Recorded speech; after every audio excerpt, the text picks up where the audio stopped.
আমরা প্রথমেই সে মহান আল্লাহ সুবহানাহু ওয়া তাআলার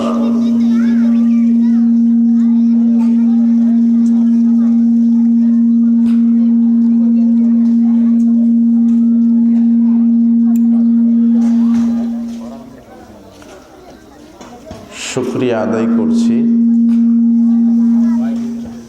যে আল্লাহ সুবহানাহু ওয়া তাআলা আমাদেরকে আসরের সালাতের পরে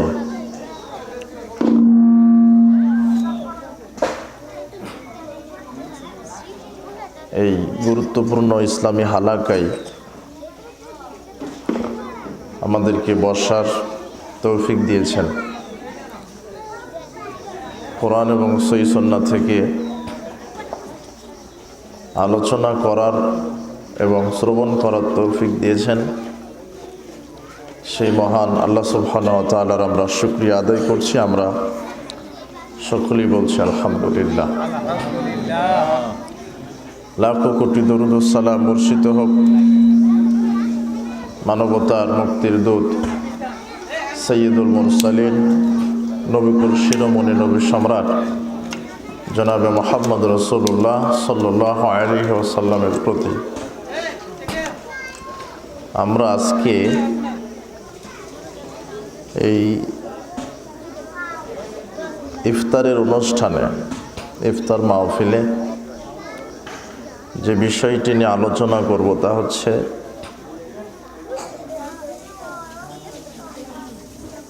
সাধারণ দান ও যাকাত। সাধারণ দান ও যাকাত সম্পর্কে কোরআন এবং সহিহ সুন্নাহকে সামনে রেখে আমরা আলোচনা করার চেষ্টা করব ইনশাআল্লাহ। উল্লেখিত বিষয় আলোচনা করার সাথে প্রাসঙ্গিক আরও কিছু কথা থাকবে। তো আমরা প্রায় রমাদানের শেষ প্রান্তে এসে পৌঁছে গেছি।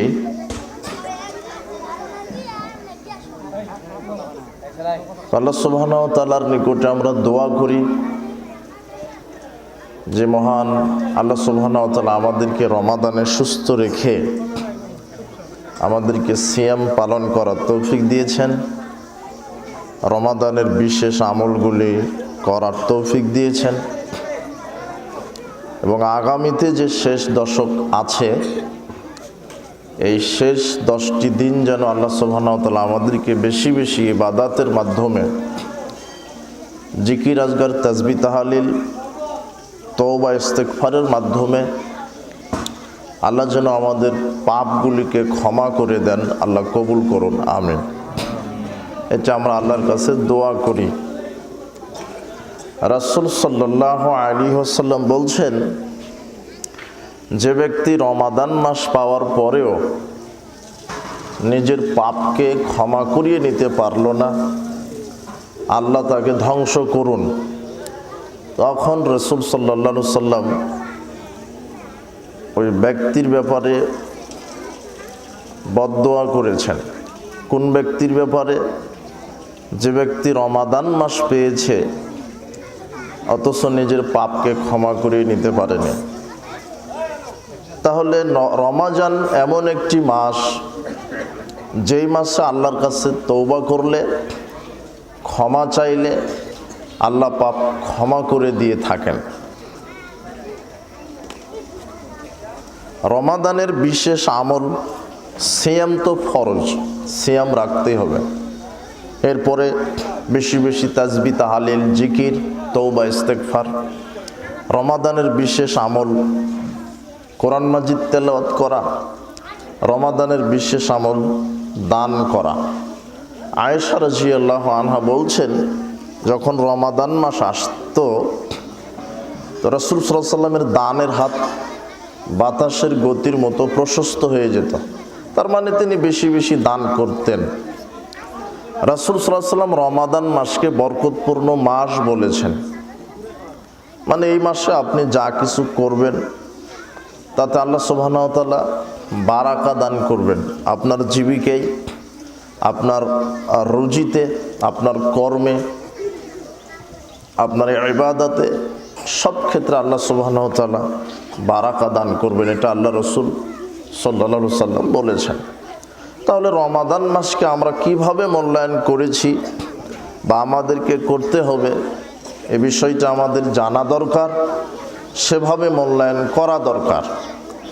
রমাদানের বিশেষ আমল আছে, সাধারণ দান, বেশি বেশি দান করতে হবে। এরপরে জাকাত, সাহাবায়ে কেরাম রমাদান মাসকে জাকাতের মাস হিসেবে নির্ধারিত করে থাকেন। সাহাবেগণ তাদের সম্পদের জাকাত দিতেন প্রতি বছরের রমাদান মাস আসলে। তো আমাদের মধ্যে যারা নেশাব পরিমাণ সম্পদের মালিক, তাদের জাকাত দিতে হবে, সেটা রমাদান মাসকে গণ্য করেন। রমাদান মাসের বিশেষ আমল, শেষ দশকের আমল, সেটা হচ্ছে লাইলাতুল কদরকে তালাশ করা। রাসূল সাল্লাল্লাহু আলাইহি সাল্লাম বলছেন, তোমরা লাইলাতুল কদরকে তালাশ করো রমাদানের শেষ দশকের বেজোর রাত্রিগুলিতে। আয়েশা রাদিয়াল্লাহু আনহা বলছেন যে রাসূল সাল্লাল্লাহু আলাইহি সাল্লাম রমাদানের শেষ দশকে ইবাদত করার জন্য যত না বেশি প্রচেষ্টা করতেন, অন্য কোনো দিন অন্য কোনো মাসে এরকম প্রচেষ্টা করতেন না। রমাদানের শেষ দশকে তিনি যত বেশি ইবাদত করেছেন, অন্য কোনো মাসে এত ইবাদত করেননি, অন্য কোনো দিনে এত ইবাদত করেননি যত না রমাদানের শেষ দশকে করেছেন। আয়েশা রাদিয়াল্লাহু আনহা বলছেন, রমাদানের বিশেষ একটা আমল এতেকাফ।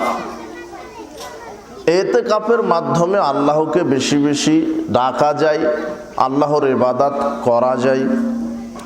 তো যারা অবসর দুনিয়াবি কর্মব্যস্ততা একেবারেই কমিয়ে দিয়েছেন, তারা নিজেকে আটকে রাখতে পারেন। এতেকাফ মানে নিজেকে আবদ্ধ করে রাখা, আটকে রাখা। এতেকাফের উদ্দেশ্য লক্ষ্য কি?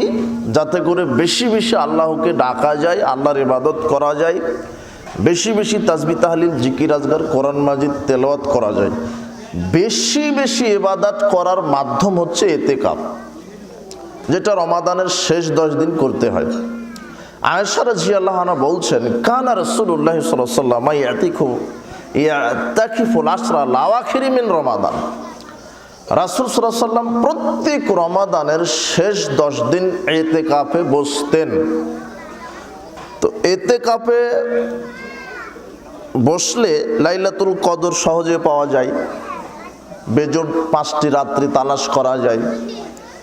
ইতিকাফে বসলে বেশি বেশি ইবাদত করা যায়। ইতিকাফে ঢোকার সময়টা কখন? 20 রমাদান মাগরিবের সালাতের আগেই ঢুকতে হবে মসজিদে। বাইর হতে হবে কখন? ঈদের আগের রাত্রে মাগরিবের সালাত আদায় করে। 10 দিন ইতিকাফ, 10 দিন। 10 দিনের কমে ইতিকাফ হয় না, 10 দিনের কমে ইতিকাফ হয় না। ইতিকাফ করার উদ্দেশ্য লক্ষ্য কি? ইতিকাফ করার উদ্দেশ্য লক্ষ্য হলো যে আল্লাহকে সন্তুষ্ট করা, নিজের পাপকে ক্ষমা করিয়ে নেওয়ার জন্য বেশি বেশি তওবা ইস্তেগফার করা, বেশি বেশি ইবাদত তাসবিহ তাহলিল কোরআন মাজিদ তেলাওয়াত করার জন্য ইতিকাফ। যারা বেশি বেশি কিছু করতে চাচ্ছেন, রাসূল সাল্লাল্লাহু আলাইহি ওয়াসাল্লাম বেশি বেশি ইবাদত করার জন্য ইতিকাফে বসতেন। এরপর ইতিকাফ অবস্থায় আপনি কি করতে পারবেন না? আমরা এখন রমাদানের শেষ 10 দিনের আমলের কথা বলছি। শেষ 10 দিনের আমল হচ্ছে লাইলাতুল কদর তালাশ করতে হবে। 1, 2 ইতিকাফ করতে পারেন এই 10 দিন। আর ইতিকাফ যারা করবেন তাদের জন্য করণীয় যে 20 রমাদান মাগরিবের সালাতের পূর্বেই সব কিছু নিয়ে, বিছানা বালিশ নিয়ে মসজিদে ঢুকে যেতে হবে। আর বের হবেন আপনি ঈদের আগের রাত্রে মাগরিবের সালাত আদায় করে। 10 দিন। তো ইতিকাফে যখন বসলেন আপনি, তখন আপনার কাজ হবে 10 দিন শুধু কেবলমাত্র আল্লাহর ইবাদত করা। রাতে ঘুমাবেন কিছু সময়, অবশ্যই ঘুমাতে হবে।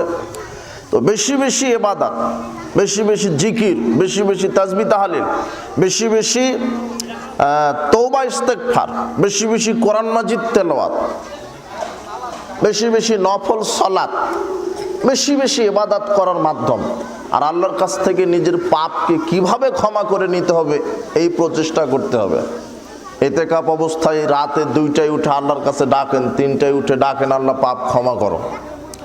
আবু হুরায়রা রাদিয়াল্লাহু আনহু বলছেন, রাসূল সাল্লাল্লাহু আলাইহি ওয়াসাল্লাম বলেছেন, ইয়ানজিলু রাব্বুনা তাবারাকা ওয়া তাআলা ইলা সামায়ে দুনিয়া কুল্লা লাইলাতিন হিনা ইয়াবকা সুলুসুল লাইলিল আখির। তোমাদের প্রতিপালক প্রত্যেক রাত্রে সপ্তম আকাশ থেকে প্রথম আসমানে নেমে আসেন। ফায়ুনাদি মুনাদিন, আল্লাহ নিজে আহ্বান করেন, মায়াদুনি ফাস্তাজিব লাহু, কে ডাকে আমি তার ডাকে সাড়া দেব। মায়াসআলুনি ফাউতিয়াহু, কে আমার কাছে কিছু চায় আমি তাকে দিব। মায়াস্তাগফিরুনি ফাগফিরা লাহু, কে আমার কাছে পাপ থেকে ক্ষমা চায় আমি তার পাপকে ক্ষমা করে দিব। রাসূল সাল্লাল্লাহু আলাইহি ওয়াসাল্লাম বলছেন, আল্লাহ দিনে ক্ষমার হাত প্রশস্ত করেন, রাতে ক্ষমার হাত প্রশস্ত করেন। যারা রাতে পাপ করেছে দিনে ক্ষমা চাইবে, যারা দিনে পাপ করেছে রাতে ক্ষমা চাইবে। মনে হচ্ছে হাদিস এরকম, কিন্তু এরকম নয়। রাতে হাত প্রশস্ত করে থাকেন ক্ষমার, দিনে হাত প্রশস্ত করে থাকে ক্ষমার। এর মানে হচ্ছে আল্লাহ সব সময়তেই ক্ষমার জন্য রেডি আছে। আপনি যখনই ক্ষমা চাইবেন আল্লাহ আপনাকে তখনই ক্ষমা করে দিতে প্রস্তুত। আর এটা তো রমাদান মাস, আকাশের ইজা দাখালা রমাদান, যখন রমাদান মাস চলে আসে ফুতিহাত আবওয়াবুর রাহমা, রহমতের সব দরজা খুলে দেওয়া আছে, বরকতের সব দরজা খুলে দেওয়া আছে। এই জন্য বেশি বেশি ইবাদত করার জন্য প্রচেষ্টা করবেন। আয়েশা রাদিয়াল্লাহু আনহা বলছেন, রমাদানের শেষ দশকে রাসূল সাল্লাল্লাহু আলাইহি ওয়াসাল্লাম ইবাদত করার যত না প্রচেষ্টা করতেন, অন্য কোনো দিন এত প্রচেষ্টা করতেন না। মানে বেশি বেশি জিকির, তাসবিহ তাহলিল, কোরআন মাজিদ তেলাওয়াত, দান সাদাকা, একেবারে আপনি প্রতিযোগিতা শুরু করে দিবেন। আর প্রধান প্রতিযোগিতা হবে যে পাপ কিভাবে ক্ষমা করে নিতে হবে। জিবরাইল আল্লাহর নবীর কাছে এসে বলছেন, মান আদরাকা রমাদান ফালা ইগফারু লাহু, রমাদান মাস পাওয়ার পরও যেই ব্যক্তি নিজের পাপ ক্ষমা করে নিতে পারলো না, ওর চাইতে কপাল পোড়ার কেউ নেই। তাহলে আমার পাপ ক্ষমা করে নিতে হবে যে কোনো মূল্যে। এই হাদিসের ভাবার তো এটাই যে রমাদানে কেউ যদি আল্লাহর কাছে ক্ষমা চায়, তওবা করে, তাহলে ওই ব্যক্তিকে ক্ষমা করা আল্লাহর জন্য ওয়াজিব হয়ে যায়, তিনি ক্ষমা করবেনই। কেন মুহাম্মদ সাল্লাল্লাহু আলাইহি ওয়াসাল্লাম বলছেন যে রমাদান চলে যাবে আর তুমি তোমার পাপ ক্ষমা করিয়ে নিতে পারবে না, তোমার চাইতে হতভাগ্য আর কে হতে পারে। মানে বেশি বেশি ক্ষমা চাইতে হবে। এই জন্য নিজেকে আটকে রাখবেন 10টা দিন, অথবা লাইলাতুল কদর তালাশ করেন, অথবা শেষ 10 দিন এমনিতেই বেশি বেশি ইবাদত করার চেষ্টা করেন। তবে নিজেকে দুনিয়াবী কর্মব্যস্ততা থেকে, ব্যবসা বাণিজ্য, ক্ষেত খামার, চাকরি সব কিছু থেকে গুটিয়ে একমাত্র আল্লাহর জন্য 10টা দিন বাহির করার নাম হচ্ছে ইতিকাফ, মানে নিজেকে আটকে রাখা। আবু হুরায়রা রাদিয়াল্লাহু আনহু বলছেন, রাসূল সাল্লাল্লাহু আলাইহি ওয়াসাল্লাম বলেছেন, আস-সুন্নাতু আলাল মুতাকিফ, যারা ইতিকাফে বসে তাদের জন্য সুন্নাত হচ্ছে, দেখেন ইতিকাফ মানে আপনি নিজেকে কিভাবে আটকাবেন, স্রেফ কেবলমাত্র আল্লাহকে খুশি করার জন্য। 10টা দিন শুধু নিজে আল্লাহকে সময় দিবেন, এই জন্য এমনভাবে আটকাতে হবে।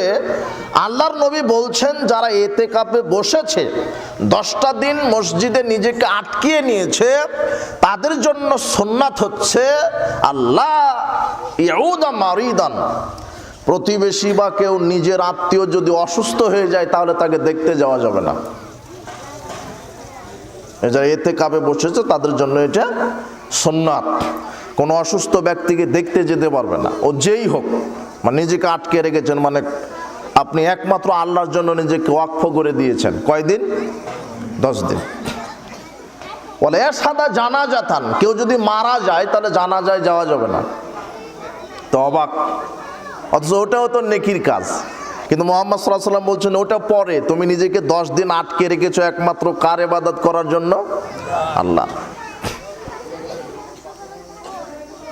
এরপরে রাসূল সাল্লাল্লাহু আলাইহি ওয়াসাল্লাম বলছেন লা ইয়াসাম্মা ইমরাতান লা ইবাশিরাহা, 10টা দিন স্ত্রী মিলন করা হারাম,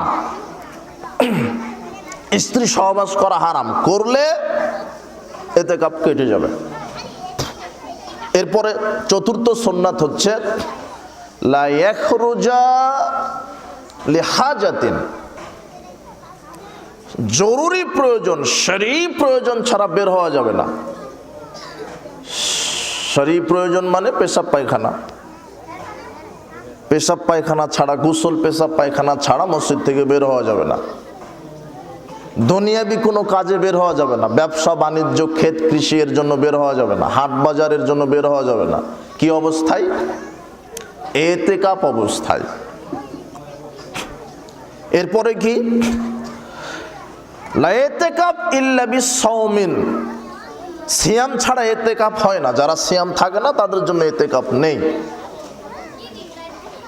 ওয়ালা ইতিকাফ ইল্লা ফি মসজিদিন জামিইন, আর যেই মসজিদে জামাত হয় না ওই মসজিদে ইতিকাফ হবে না। এমনিতে মসজিদ করে রেখেছে, সালাত হয় না, জামাত হয় না, তাহলে ওই মসজিদে ইতিকাফ হবে না। ইতিকাফের জন্য মসজিদ শর্ত, যে মসজিদে 5 ওয়াক্ত জামাত হয়, যেই মসজিদে জুমার সালাত হয়, এই মসজিদ শর্ত। বাড়িতে ইতিকাফ হবে না। অনেক মহিলা বাড়িতে ইতিকাফ করে, জি না, বাড়িতে ইতিকাফ হয় না। মহিলাদেরকেও যদি ইতিকাফ করতে হয় মসজিদে আসতে হবে।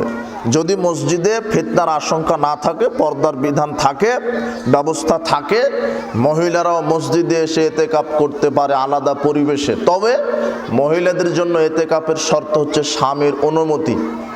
স্বামীর অনুমতি ছাড়া মহিলাদের ইতিকাফ নেই। তাহলে বিষয়টা কত গুরুত্বপূর্ণ যে আপনি 10 দিন আল্লাহর জন্য নিজেকে বেঁধে রেখেছেন বেশি বেশি ইবাদত করার জন্য। আল্লাহ সুবহানাহু ওয়া তাআলা আমাদের এই 10 দিনের বেশি বেশি আমল করার তৌফিক দান করুন। আর রমাদান আমাদেরকে যেটা শিক্ষা দেয়, সিয়াম মানে তো আমি বিরত আছি, মানে আমি আমার সামনে শুবে সাদিক থেকে নিয়ে সূর্য ডোবার আগ পর্যন্ত আমি কিছু খেতে পারবো না, আমি চাইলেও স্ত্রী মিলন করতে পারবো না, মানে এটা আমাকে ঠেকিয়ে রেখেছে সিয়াম। তো এই রমাদানের টোটাল একটা মাস আমাকে এই শিক্ষা দিল যে সিয়াম যেমন তোমাকে শবে সাদিক থেকে নিয়ে সূর্য অস্ত পর্যন্ত যাবতীয় খানাপিনা পাপাচারমূলক কাজ থেকে ঠেকিয়ে রেখেছে, তোমার সারা জীবন যেন এইভাবে তোমাকে অবৈধ হারাম কাজ থেকে যেন তোমার ঈমান তোমাকে ঠেকিয়ে রাখে। এই শিক্ষাটা কে দেয়? এ রমাদান। শুধু 1 মাস আপনি সুদ খাবেন না, তাই না? সিয়াম কাকে বলে? সিয়াম মানে বিরত থাকা। সিয়াম মানে কি? বিরত থাকা। তো আপনি বিরত আছেন এখন কোথায় থেকে? খানা পিনা থেকে, পাপাচারমূলক কাজ থেকে, সুদ খাওয়া, ঘুষ খাওয়া, দুর্নীতি করা থেকে, সব থেকে বিরত থাকার নাম কি? সিয়াম। একজন লোক সিয়াম থাকা অবস্থায় সুদ খেতে পারে না, তার খেয়ে থাকা না খেয়ে থাকা কি তাহলে সমান? একজন লোক সিয়াম থাকা অবস্থায় দুর্নীতি করতে পারে না, তার সিয়াম থাকা না থাকা সমান। সিয়ামের কোনো ফজিলত হবে না সুদের সাথে জড়িত থাকলে। তো তার মানে কি এই যে শুধু রমাদানের 1 মাস সুদ খাবেন না, রমাদানের পর থেকে আবার সুদ খাওয়া শুরু, এটাই নাকি? তার মানে রমাদান আমাকে শিক্ষা দিল যে রমাদানে যেমন আমি পাপ কাজ থেকে বিরত ছিলাম, আগামী 11 মাস, আগামী আমার জীবন শেষ হওয়া পর্যন্ত ওইভাবে যেন পাপ থেকে নিজেকে ঠেকিয়ে রাখতে পারে আল্লাহ তুমি তৌফিক দান করো। এটা হলো রমাদান, এটা হলো রমাদানের শিক্ষা, এটা হলো কোরআনের শিক্ষা। রমাদান থাকা অবস্থায় আমি মদ পান করতে পারি না। কত মানুষকে দেখবেন যে সিয়াম আছে, ইফতার করার পরে বিড়ি সিগারেট খাচ্ছে, ওর তো সিয়াম থাকা না থাকা সমান। কিয়ামত পর্যন্ত সিয়াম থাকলে একটা সিয়ামের নেকি হবে না। ও ইফতার করতে দেরি, বিড়ি সিগারেট খাওয়া শুরু, ও সালাত নাই আবার সিয়াম রাখে, ও একটা সিয়ামও কাজা করে না, ও বলছে যে 30টা সিয়ামই রাখবো, কিন্তু সালাত আদায় করে না। যে ব্যক্তি 5 ওয়াক্ত সালাত আদায় করে না তার সিয়ামের কোনো মূল্য নেই, শুধু তার না খেয়ে থাকাই লাভ। যে হারাম খায় তার সিয়াম থাকার কোনো মূল্য নেই। মান লাম ইয়াদা কাউলা যুর ওয়াল আমালা বিহি, যে ব্যক্তি সিয়াম থাকা অবস্থায় পাপ কাজ ছাড়তে পারলো না, ফালাইসা লিল্লাহি হাজাতুন ফি ইয়াদা তামা সারাবাহু, তার খেয়ে থাকা না খেয়ে থাকার কোনো দাম আল্লাহর কাছে নেই। হাদিস বুখারী মুসলিম।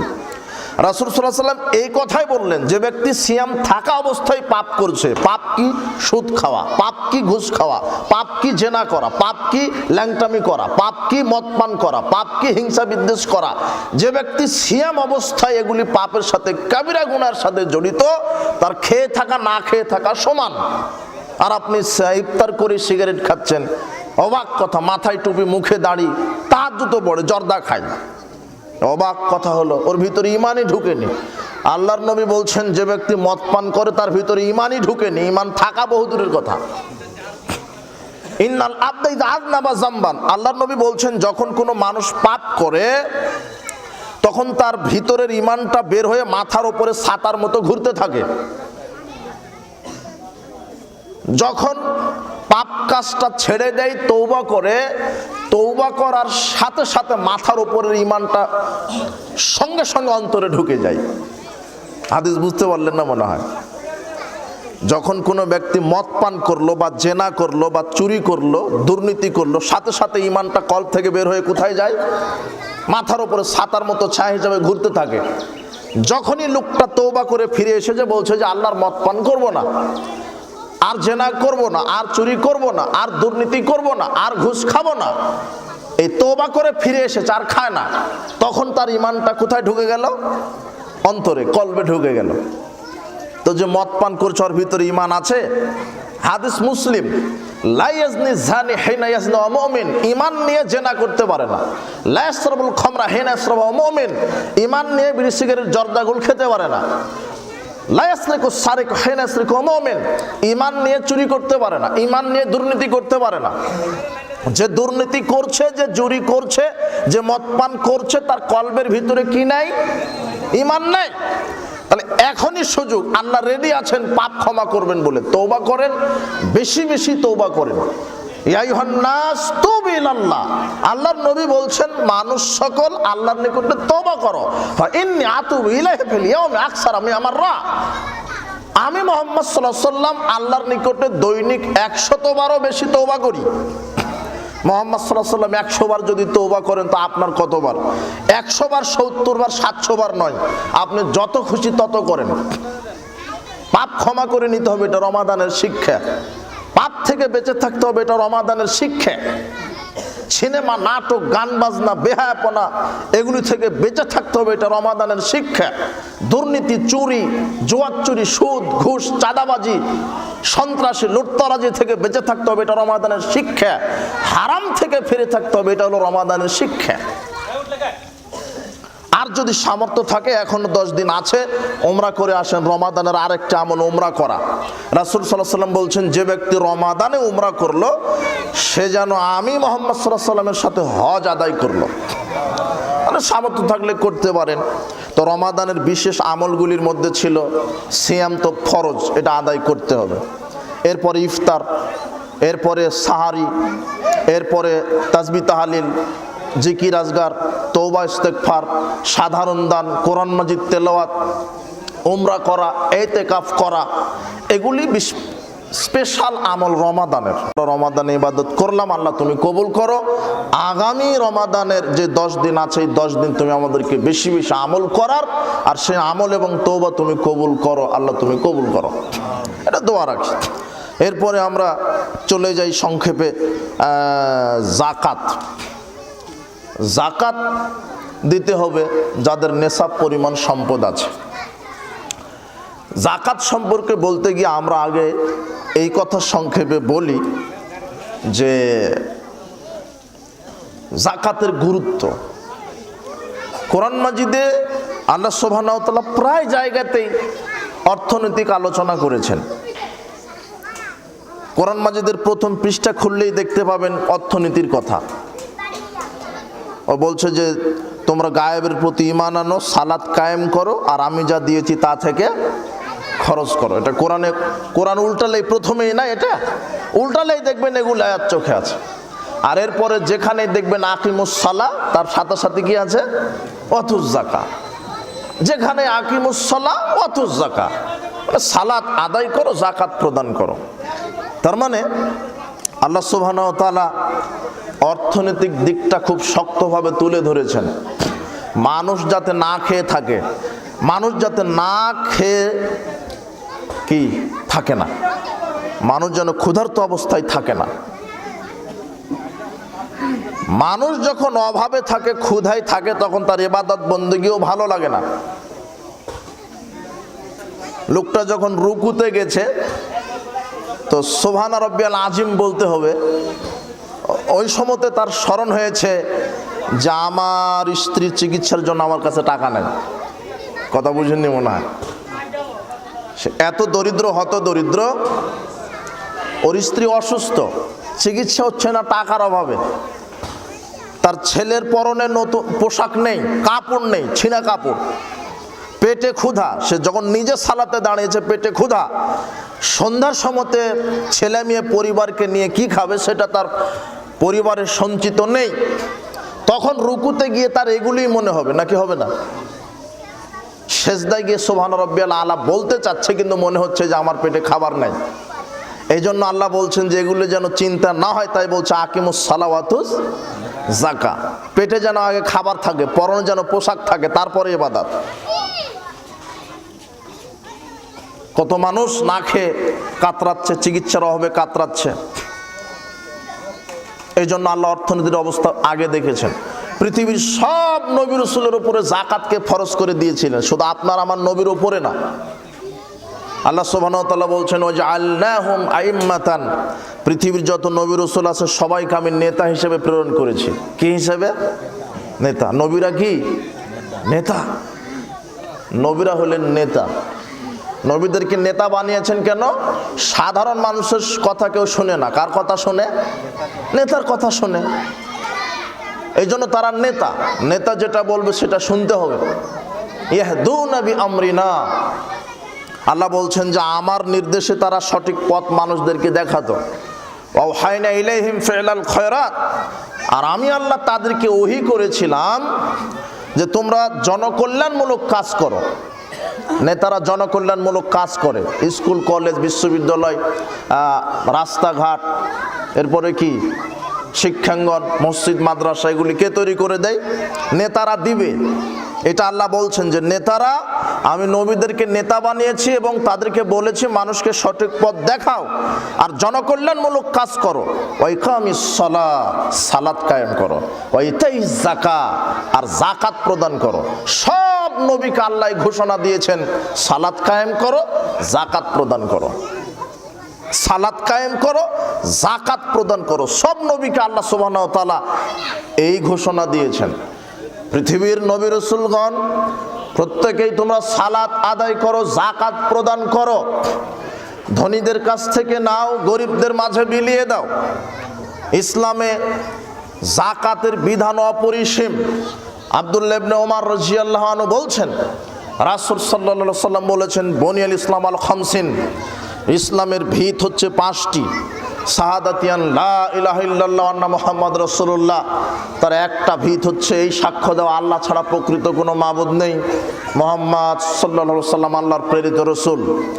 ঈমানের পরে ইসলামে ইকামিস সালাহ, সালাত, সালাতের পরে ইতাই যাকাত, এরপরে সম, ওয়াল হজ্জুল বাইত, এরপরে হলো সামর্থ্য থাকলে হজ করা।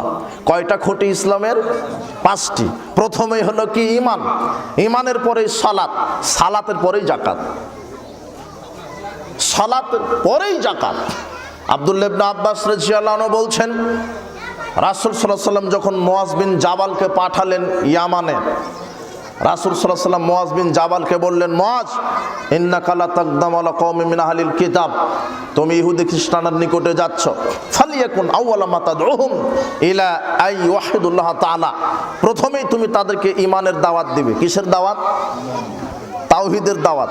প্রথমেই বলবে যে এক আল্লাহকে মেনে নিতে হবে, বলো লা ইলাহা ইল্লাল্লাহু আন্না মুহাম্মদ রাসূলুল্লাহ, এই কথা বলো। প্রথমে হবে তাওহীদের দাওয়াত।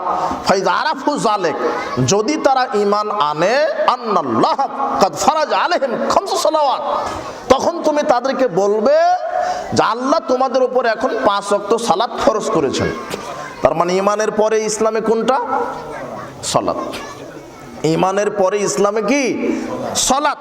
মুহাম্মদ সাল্লাল্লাহু আলাইহি ওয়াসাল্লাম বলছেন, মুআজ প্রথমেই যাও বিজাতি বিধর্মীদের কাছে ঈমানের দাওয়াত দাও। ঈমান তারা আনলে সাথে সাথে বলবে এখন ঈমান এনেছো, 5 ওয়াক্ত সালাত আল্লাহ ফরজ করেছেন। এটা বড়। যার 5 ওয়াক্ত সালাত নেই তার ঈমান নেই, তার ঈমানের 5 পয়সা দাম নাই। ঈমানের পরেই সালাত। আপনার ঈমানকে পরিপূর্ণতা দান করে সালাত। বাইনাল আবদ ওয়া বাইনাল কুফরি তারকুস সালাত। মুসলিম আর কাফেরের মধ্যে পার্থক্য হচ্ছে সালাত। মুসলিম আর মুশরিকের মধ্যে পার্থক্য হচ্ছে সালাত। যে ব্যক্তি 5 ওয়াক্ত সালাত আদায় করে সে মুসলিম, যে 5 ওয়াক্ত সালাত আদায় করে না সে কাফের। তো প্রথমে ঈমান। আল্লাহ নবী বলছেন তাওহীদের দাওয়াত দাও, তাওহীদ মেনে নিলে বলো সালাত।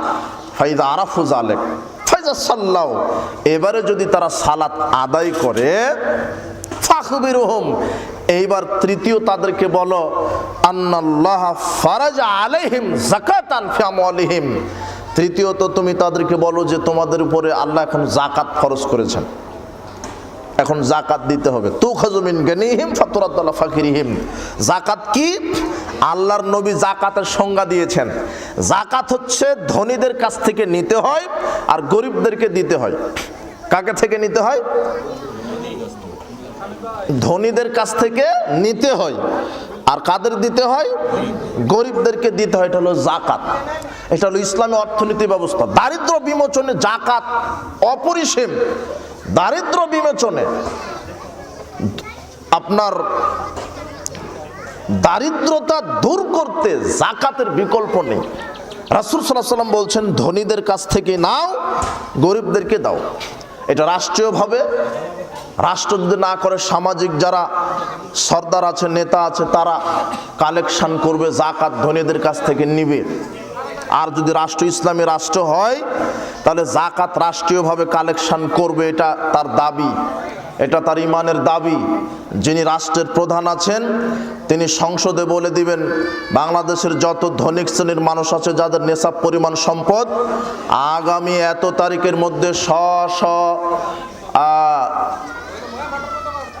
চেয়ারম্যানের কাছে, মেম্বারের কাছে যাকাতের টাকা, যাকাতের অর্থ জমা দিতে হবে। এটা সংসদ থেকে বলে দিবে। ইসলামী রাষ্ট্র এটা যদি হয়, ইসলামী রাষ্ট্র যদি কায়েম হতো তাহলে রাষ্ট্রীয়ভাবে যাকাত কালেকশন করা হতো, বিতরণ করা হতো। আর রাষ্ট্রের সব জায়গাতে থাকতো তাকওয়াশীল মানুষেরা। আর এখন তো প্রায় আছে চোরেরা।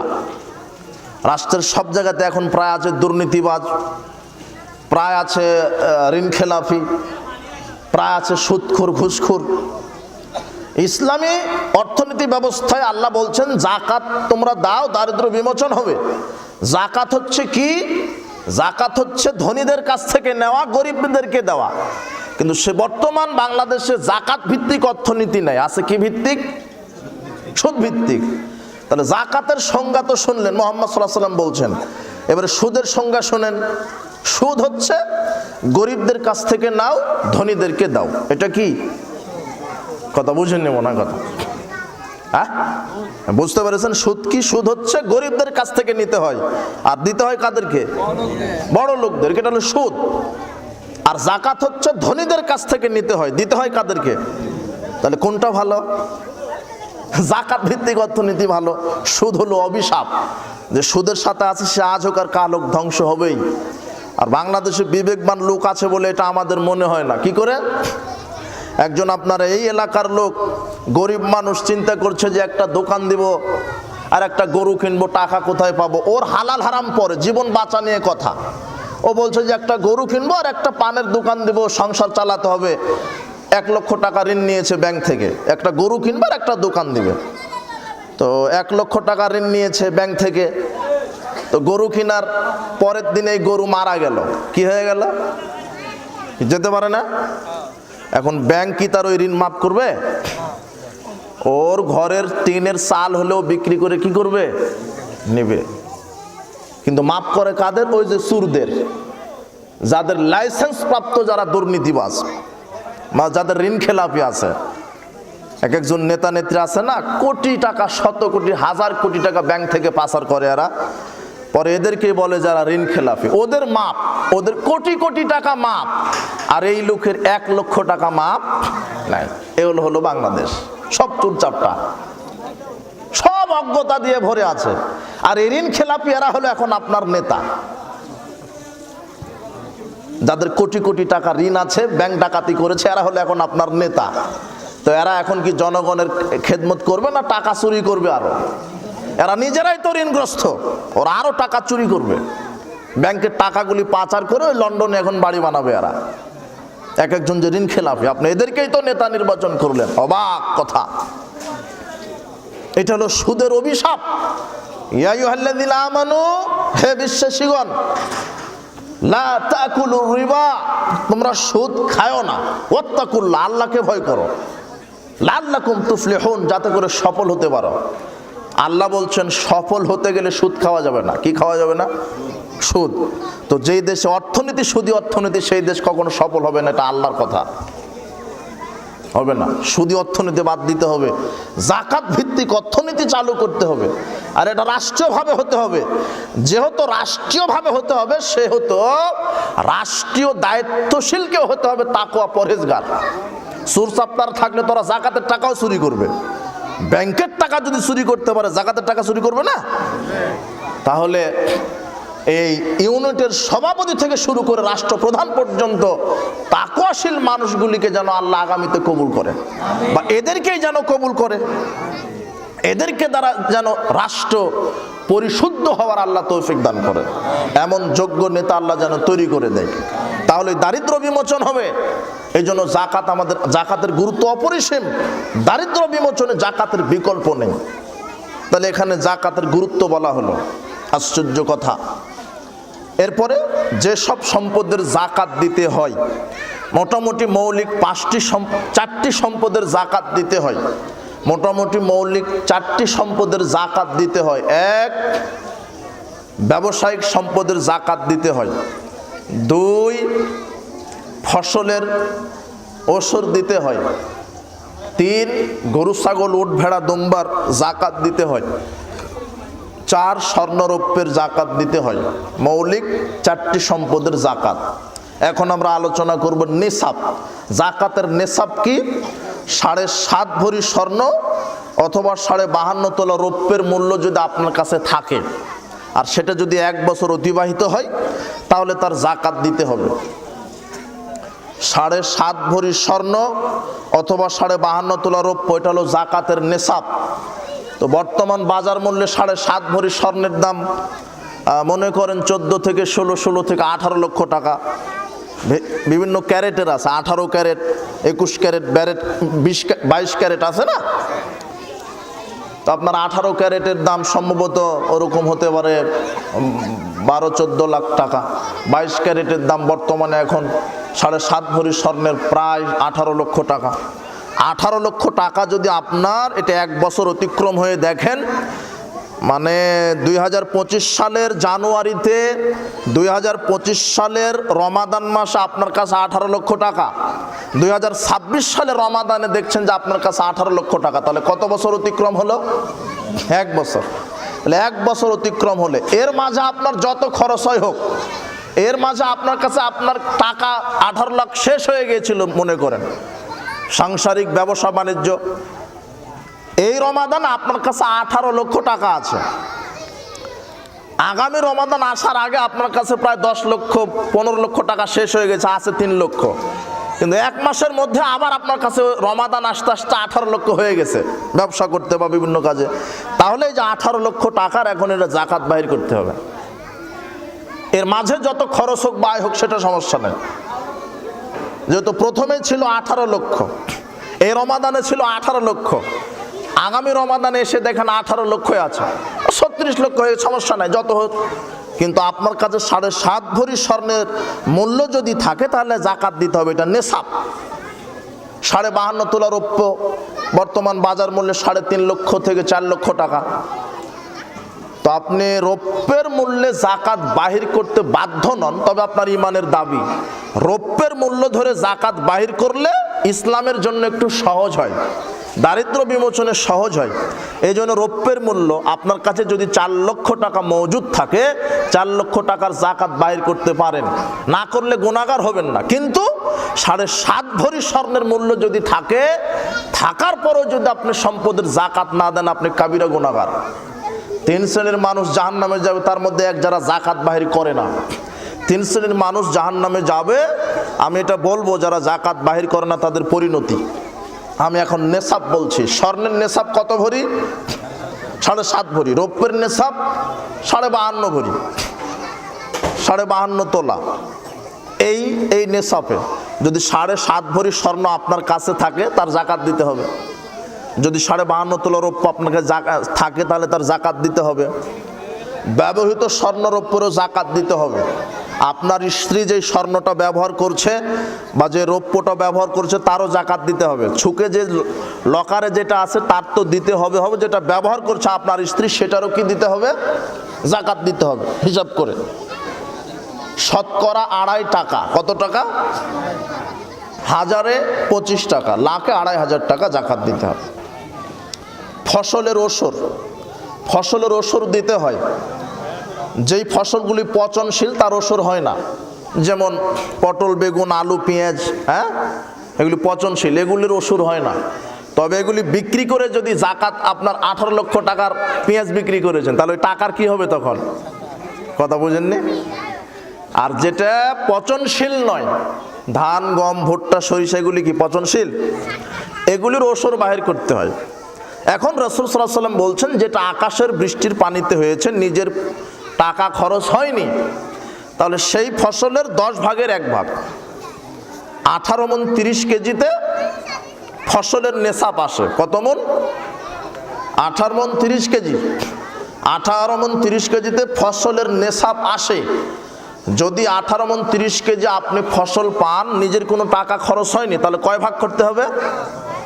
আর যদি নিজের খরচ হয় টাকা, তাহলে 20 ভাগের 1 ভাগ। এটা হলো ফসলের কি? ওসর। এরপরে ব্যবসায়িক পণ্যের ওসর, ব্যবসায়িক পণ্যের জাকাত। আপনি ব্যবসায়িক, আপনি কাপড়ের দোকানদার, মুদির দোকানদার, মোটরসাইকেলের শোরুমের মালিক, আপনি এর ব্যবসায়িক নাই, তাহলে আপনার ওই মুদির দোকানে যত লক্ষ টাকার কাঁচামাল আছে বা যেগুলি মজুদ আছে মুদির দোকানে, যে সম্পদগুলি, সেই সম্পদের একটা হিসাব করে সেই সম্পদের টাকার জাকাত বাহির করতে হবে। আপনার এটা ব্যবসায়িক সম্পদের জাকাত। তারপরে আপনার মোটরসাইকেলের শোরুমের মালিক, কত টাকার মোটরসাইকেল আছে শোরুমে, একটা হিসাব করে সেই টাকার জাকাত দিতে হবে। যেই ব্যবসা আপনি করছেন, ওই ব্যবসায়িক পণ্যের জাকাত দিতে হবে। বুঝতে পারছেন আপনারা? আর কি? গরু ছাগলের জাকাত, ওট, ভেড়া, দুম্বার জাকাত, তাদের নেশাবটা কি? রাসূল সাল্লাল্লাহু আলাইহি ওয়াসাল্লাম বলছেন, ওট যদি 5টা থেকে 9টা পর্যন্ত থাকে, তাহলে 1 বছরের একটা ছাগল জাকাত দিতে হয়। গরু যদি 30টা থাকে, 1 বছরের একটা গরু জাকাত দিতে হবে। ছাগল যদি 40টা থাকে, 1 বছরের একটা ছাগল জাকাত দিতে হবে। কোন ছাগল? গরু যেগুলি চরে খেয়ে বেড়ায়, নিজের টাকা পয়সা খরচ হয় না, চরে খেয়ে বেড়ায়। তো এখন তো ওই সুযোগই নাই। সবাই মনে হচ্ছে যে বাড়িতে কি করছেন, টাকা খরচ করে কি করেন, তাহলে এদের দেওয়া লাগবে না। তবে গরুটা বিক্রি করে যদি আপনার কাছে কি হয়, নেশাব পরিমাণ টাকা হয়, সেই টাকার কি করতে হবে? জাকাত দিতে হবে। এখন যারা জাকাত দেয় না, তাদের পরিণতি কি হবে? তাদের পরিণতি জাহান্নাম। 3 শ্রেণীর মানুষ জান্নাতে যাবে না, জাহান্নামে যাবে। তার মধ্যে একজন আছে যে সম্পদের কি দেয় না? জাকাত দেয় না। ইসলামী সরকার যদি আসতো, তাহলে দান করবেন আপনি 200, 500, 50,000 টাকা, এটা আপনার ইমানের গতি। কিন্তু জাকাত দিতে আপনি বাধ্য, আপনাকে জাকাত দিতেই হবে। ইসলামী সরকার আপনাকে পিটিয়ে জাকাত আদায় করবে। এটা হলো ইসলাম। দারিদ্র বিমোচনে যাকাতের বিকল্প নেই। এই জন্য আমাদেরকে সম্পদের যাকাত বাহির করতে হবে। আবু হুরায়রা রাদিয়াল্লাহু আনহু বলছেন, রাসূল সাল্লাল্লাহু আলাইহি ওয়াসাল্লাম বলেছেন, মান আতাহুল্লাহু মালান, আল্লাহ যাকে সম্পদ দিয়েছে, আল্লাহ যাকে সম্পদ দিয়েছে, ফালাম ইউআদ্দি যাকাতাহু, সম্পদের যাকাত দেয়নি, মুসিলা লাহু মালহু ইয়াউমাল কিয়ামাতি সুজআন, আল্লাহ সেই সম্পদকে টাকমাথা বিশিষ্ট সাপে রূপান্তরিত করবেন। হাদিস বুখারী 1403 নম্বর হাদিস। আকরা আলাহু জাবিবাতান, যেই সাপের চোখের উপরে দুটা কালো রেখা থাকবে। ইউতাওয়াকহু ইয়াউমাল কিয়ামা, যে যাকাত দেয়নি তার কাঁধে সাপটা পেঁচিয়ে দিবেন আল্লাহ। সুমায়াখুজু বিলিহি জামাতাইহি নিবিশিদকাইহি, সাপ তার ওই ফনা দিয়ে চোয়ালে দংশন করবে আর বলবে, আনা মালুকা আনা কানসুকা, আমি তোমার সঞ্চিত সম্পদ, তুমি যাকাত দাওনি, জমা করে রেখেছিলে, সেই সম্পদ আমি। এটা বিচারের মাঠের পরিস্থিতি। যারা সম্পদের যাকাত বাইর করে না, এরা পৃথিবীর ইতিহাসে সবচেয়ে বড় জালেম, দুর্নীতিবাজ। রাষ্ট্রের টাকা যে চুরি করলো ও হলো কম দুর্নীতিবাজ, আর যে সম্পদের যাকাত দেয় না এ হলো আরো বড় দুর্নীতিবাজ। বোঝা গেল না মনে হয়? কি করে? আপনি মেম্বার, চেয়ারম্যান, এমপি, মন্ত্রী, হেডমাস্টার, মাওলানা, প্রিন্সিপাল, আপনি প্রতিষ্ঠানের বা জাতির কোনো সম্পদ চুরি করেছেন, দুর্নীতি করেছেন, যতটুকুন চুরি করেছেন ততটুকুন সম্পদ কাঁধে থাকবে। যদি 5,000 টাকা চুরি করেন, 5,000 টাকায় কি থাকবে? কাঁধে থাকবে। যদি রড সিমেন্ট চুরি করেন, কাঁধে রড সিমেন্ট থাকবে। যদি সম্পদ জমি চুরি করেন, কাঁধে জমি থাকবে। ওটা আপনি দুর্নীতি করেছেন, প্রতিষ্ঠানের, রাষ্ট্রের, জনগণের, ওটাই থাকবে। কিন্তু আপনি যে সম্পদের যাকাত দিলেন না, স্বর্ণের যাকাত দিলেন না, রৌপ্যের যাকাত দিলেন না, কাঁধে আর স্বর্ণরৌপ্য থাকবে না। আল্লাহ ওই স্বর্ণরৌপ্যকে জাহান্নামের আগুনে তাতাবেন। দেখেন পরিবর্তন হয়ে গেল। কিন্তু যে টাকা যাকাত দিলেন না, সেই টাকাকে আল্লাহ সাপে রূপান্তরিত করবেন। তাহলে টাকা কি হয়ে গেল? কথা বুঝেননি মনে হয়? তাহলে রাষ্ট্রীয় যে দুর্নীতিবাজ ও বেশি খারাপ, না যে যাকাতের টাকা দিচ্ছে না ও বেশি খারাপ? এখনো বোঝাতে পারলাম কিনা? রাষ্ট্রীয় যারা কোষাগারে আছে, চুরি করে, যা চুরি করে তাই থাকবে কাঁধে। কিন্তু সম্পদ যে দিল না, সম্পদের যাকাত যে বাহির করলো না, সম্পদ থাকবে না। ওই সম্পদকে আল্লাহ অন্য কিছুতে কি করবেন? রূপান্তরিত করবেন। টাকাকে সাপ বানাবেন, স্বর্ণরৌপ্যকে লোহার পাত বানাবেন, ওটা জাহান্নামের আগুনে তাতিয়ে কপালে পাঁজরে ছিল মেরে দিবেন। তাহলে এ হলো দুর্নীতিবাজ, আরো বেশি দুর্নীতিবাজ, যে সম্পদের কি আদায় করেনি? যাকাত। কেন? এ হলো ফকির মিসকিনের হক মেরে খেয়েছে। ওই টাকা তো আপনার নয়, আপনার ওই টাকাটা, ওটা আপনি তার মালিক নন, ওর মালিক হলো ফকির মিসকিন।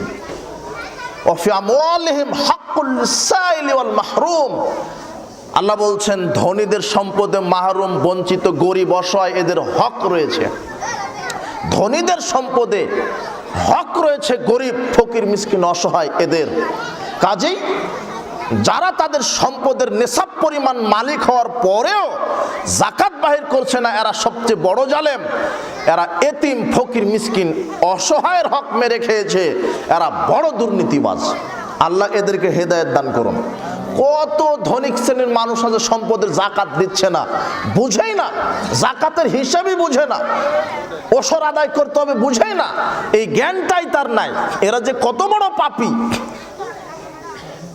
এই জন্য সাবধান। সর্বশেষ আমরা কয়েক মিনিটে যাকাতের খাত আলোচনা করে আমরা শেষের দিকে চলে যাব। যাকাতের খাত 8টা খাতে যাকাতের টাকা দিতে হবে, যাকে তাকে নয়। যাকাত দিতে হবে 8টা খাতে, দান করতে হবে, সাধারণ সাদকা দিতে হবে 8টা খাতে, দান করতে হয় 8টা খাতে, যাকাত দিতে হয় 8টি খাত। আল্লাহ বলে দিয়েছেন, ইন্নামাস সাদাকাতু লিল ফুকারা। 1 নম্বর খাত হচ্ছে ফকির। কাকে যাকাত দিতে হবে? ফকির। ফকিরকে যার কিছুই নাই, দুনিয়াতে কিছুই নাই, বাড়ি নাই, সম্পদ নাই, সকালে তো খাওয়ার ব্যবস্থা নাই, রাত পর্যন্ত কি হবে কিছুই ব্যবস্থা নাই, এর নাম কি? ফকির। একে দিতে হবে। অল মাসাকিন, মিসকিন। মিসকিন মানে এর কিছু আছে, আজকের দিনের খাবার আছে কিন্তু আগামী দিনের খাবার নাই। এর একটা পোশাক আছে গায়ে কিন্তু আগামী দিনে কি পরবে ওই পোশাক নাই। মানে তার জীবন চালাতে গিয়ে প্রয়োজন মতো তার কিছু নাই, স্বাভাবিক চলার মতো কিছু নাই। তার সম্পদ লাগে, তার বৎসরে খেতে লাগে 10 মণ চাউল, আছে 5 মণ চাউল, এ হলো মিসকিন। বুঝেননি মনে হয় কথা? একে খুঁজে খুঁজে দিতে হবে। রাষ্ট্রীয় যারা দায়িত্বশীল আল্লাহ বলছেন এদেরকে খুঁজো। আর মিসকিনরা কিন্তু হাত পাতে না, ওদের একটা ইজ্জত আছে। অনেক লোক আছে যে ইজ্জতের কারণে, সম্মানের কারণে মানুষের কাছে চাইতে পারে না, হাত পাততে পারে না। দেখবেন যে অনেক লোক আছে পোশাকটা সুন্দরভাবে ইস্ত্রি করেই পরে আছে, খুব ভাঁজ করে, চুলটা সুন্দর করে মাথা আশ্রয়ে রাস্তা দিয়ে চলছে, সুন্দর পরিপাটি হয়ে চলছে, কিন্তু পেটে খাবার নাই। এ হলো মিসকিন। একে দেখতে হবে, তদন্ত করতে হবে, বিচক্ষণ হতে হবে, নেতা হতে হবে ওমরের মতো, যে রাতে রাতে ঘুরবে, দিনে দিনে ঘুরবে যে আমার কোন নাগরিক না খেয়ে আছে, রাষ্ট্রের টাকা চুরি করবে না, এরকম নেতা হতে হয়। তাহলে মিসকিনকে দিতে হবে, যারা আছে কিন্তু পরিমাণ মতো নেই, এ হলো মিসকিন। ওয়াল আমিলিনা আলাইহা, যারা রাষ্ট্রীয়ভাবে যাকাতের টাকা কালেকশন করে তাকে দিতে হবে। ওয়াল মুআল্লাফাতি কুলুবুহুম ওয়া ফির রিকাব, 4 নম্বর যাদের মন জয় করতে হবে। 5 নম্বর যারা দাস দাসী, যাকাতের টাকা দিয়ে দাস দাসী মুক্ত করা যায়, এগুলির ব্যাখ্যা আছে, সময় নেই। ওয়াল গারিমিন, 6 নম্বর যারা ঋণগ্রস্ত, যারা ঋণগ্রস্ত হয়ে গেছে তাদেরকে যাকাতের টাকা দিয়ে ঋণ পরিশোধ করার ব্যবস্থা করা যেতে পারে। 7 নম্বর ওয়াফিস সাবিলিল্লাহ, আল্লাহ রাস্তায়। আল্লাহ রাস্তা মানে যে এতিমখানা, লিল্লাহ বোর্ডিং, জিয়াদ ফান্ডে যারা লেখনির কাজ করছে, টাকার অভাবে বই ছাপাতে পারছে না, টাকার অভাবে মাদ্রাসা বড় করতে পারছে না, এতিমখানা আছে, এগুলিতে ফিস সাবিলিল্লাহ, আল্লাহ রাস্তায় এগুলি দিতে হবে। যাকাতের টাকা দিবেন। মসজিদে যাকাতের টাকা দেওয়া যাবে না, পিতামাতাকে যাকাতের টাকা দেওয়া যাবে না। মসজিদ নিজের জিম্মেদারি, নিজের সম্পদ বিক্রি করে সমাজের সবাই মিলে মসজিদ তৈরি করবেন। বুঝেননি মনে হয় কথা? মসজিদে যাকাতের টাকা দেওয়া যাবে না। যারা বলছে যে মসজিদ নির্মাণ করব আপনারা যাকাতের টাকা পাঠান, ওদেরকে টাকা দেওয়া যাবে না। মসজিদে যাকাতের টাকা দেওয়া যায় না, পিতামাতাকে যাকাত দেওয়া যায় না। তবে বিভিন্ন যেগুলি মাদ্রাসা আছে, এতিমখানা, লিল্লাহ বোর্ডিং, যেগুলি মানুষের সাধারণ দানে চলে, সেগুলিতে যাকাতের 1 ভাগ দিবেন। যারা ইসলামের জন্য কাজ করছে তাদেরকে সহযোগিতা করবেন। যারা লেখনের কাজে আছে, যারা জিহাদের কাজে আছে, তাদেরকে যাকাতের টাকা দিবেন। 8 নম্বর যাকাতের খাত অবনিস সাবিল, মুসাফির, পথিক মুসাফির। ও চট্টগ্রামে ধনী ছিল, 1000 কোটি টাকার মালিক, আপনাদের নরসিংদী এসে মোবাইল টাকা সব হারিয়ে ফেলেছে, এখন নিঃস্ব। এখন যাকাতের একটা ভাগ থেকে তাকে 500 টাকা দিয়ে চট্টগ্রাম যাওয়ার ব্যবস্থা করে দিতে হবে। কথা বুঝেননি? এটা হলো পথিক মুসাফির। এই 8টা খাত, এর মধ্যে সবচেয়ে যেটা বেশি জোরালো দিবেন সেটা হলো ফিস সাবিলিল্লাহ। আর যারা ফকির, মিসকিন, ইয়াতিম, অসহায়, এদেরকে জোরালো চেষ্টা করবেন। দারিদ্র বিমোচনে যাকাতের ভূমিকা অপরিসীম। 1996 সালে এদেশের কোনো একটা দল জরিপ করেছিল, 1996 সালে যদি বাংলাদেশ সরকার যাকাত কালেকশন করতো তাহলে সরকারিভাবে টাকা কালেকশন হতো 6,500 কোটি টাকা। তাহলে 1996 সাল কনভার্ট করে এই 2026 সাল নিয়ে আসেন, 6 6 12 12 12 24,000 কোটি টাকা কালেকশন হতো। এই 2026 সালে যদি বাংলাদেশের এখন বর্তমান প্রধানমন্ত্রী তারেক রহমান সাহেব, উনি যদি সংসদে বলতেন যে সবাই যাকাত কালেকশন করো তাকওয়ার সাথে, তাহলে বর্তমান শুধু বাংলাদেশের ধনীদের কাছ থেকে 24,500 কোটি টাকা কালেকশন হতো। কথা বুঝেননি মনে হয় কথা? এইভাবে যদি 5 বছর টাকা কালেকশন করে যাকাতের, তাহলে বাংলাদেশ আর ফকির মিসকিন দেখতে পাবেন না। আর সুদ যতদিন চলবে মানুষ তত ফকির হয়ে যাবে, এটাই ঠিক। তাহলে তোমার নেতাকে ইসলাম বোঝার তৌফিক দান করুন। রাষ্ট্রীয় কোষাগারগুলিতে তাকওয়া পরহেজগার লোকগুলি যেন আল্লাহ বসার তৌফিক দান করুন। এনারাই থাক, ইসলাম নেতার পরিবর্তন চায় না, এই নীতিতে বিশ্বাসী নয়, ইসলাম নীতির পরিবর্তনে বিশ্বাসী। আপনি থাকেন, শুধু কোরআন হাদিস দিয়ে দেশ চালাবেন, আল্লাহ আপনাকে কবুল করুন। এই তাহলে দারিদ্র বিমোচন হবে, মানুষ চিকিৎসার সেবা পাবে। মানুষ, আশ্চর্য কথা, আপনি কি মনে করছেন, আপনি এটা কি দিয়ে ভাববেন যেই দেশের মানুষ এখনো হাজারো লক্ষ কোটি মানুষ খাবার পাচ্ছে না, এ বাংলাদেশে আছে। আপনি আজকে এই যে ইফতার করবেন, কত আইটেম। আমি এখানে ঢুকে বললাম যে কলা কি এখানে কেউ বিক্রি করে? বলছে যে না, আজকের অনুষ্ঠানের জন্য কলা। এই দেখেন কত আয়োজন হচ্ছে, আপনার খেজুর, পেঁয়াজু, ছোলা, চামচা কত থাকবে না?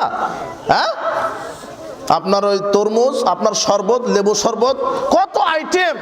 আর এখনো আপনি যেই জায়গাতে এত আইটেমের ইফতার করছেন, সেই জায়গাতে বাংলাদেশের হাজারো লক্ষ কোটি এতিম অসহায় মানুষ শুধু এক মুষ্টি মুড়ি আর এক গ্লাস পানি খেয়ে ইফতার করছে, এখনো আছে। আপনি কি বলছেন? আপনি খবর নেন, আপনার প্রতিবেশী বিধবার কাছে যান, দেখেন পান্তা ভাত খেয়ে, সাহারি খেয়ে সিয়াম আছে, পান্তা ভাত খেয়ে। আর আপনি ছোট মাছ, বড় মাছ, হ্যাঁ, খাসি, গরু, দুধ, কলা, কত খাবার আপনার। একজন আমাকে হোয়াটসঅ্যাপে একটা ভিডিও পাঠিয়েছে, ইফতার করতে বসেছে, এক গ্লাস পানি আর সেপ এক প্লেট মুড়ি, মুড়ির ভিতরে পেঁয়াজও নাই, বন্দিয়ে নাই, চামচা নাই, ছোলা নাই, খেজুর নাই, শরবত নাই, কিছুই নাই, সেপ মুড়ি আর এক গ্লাস একেবারে টিউবওয়েলের টাটকা পানি, এই দিয়ে ইফতার করছে। আর একজন মহিলাকে বলছে যে আজকে তো আপনাদের ঈদের দিন, ঈদের দিন সকালে কি খাবেন, কি রান্না করবেন? মহিলাটি কেঁদে দিয়ে বলছেন, আমার ঈদের দিনে যে আমি কি রান্না করব এই খাবার নেই, তবে যদি কেউ আমাকে একটা ডিম দেয়, ডিম দিয়ে ভাত রান্না করে খাবার আমাকে মনে ধরেছে।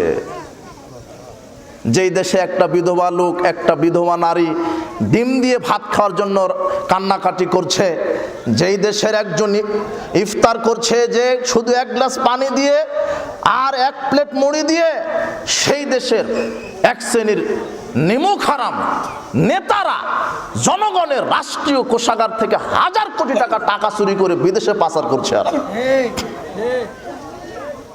এই দেশ আসলে কে বলেছে আপনাকে গরিব? কে বলেছে? এই দেশ গরিব না, গরিব বানানো হয়েছে আমাদেরকে। কথা বুঝেছেন? এই জন্য সাবধান, সতর্ক হন, সচেতন হন। আল্লাহ সুবহানাহু ওয়া তাআলা আমাদেরকে দারিদ্র বিমোচনে, জাকাতের গুরুত্ব বোঝার এবং জাকাত ভিত্তিক অর্থনীতির উপরে জীবন পরিচালনা করার তৌফিক দান করুন। আমিন।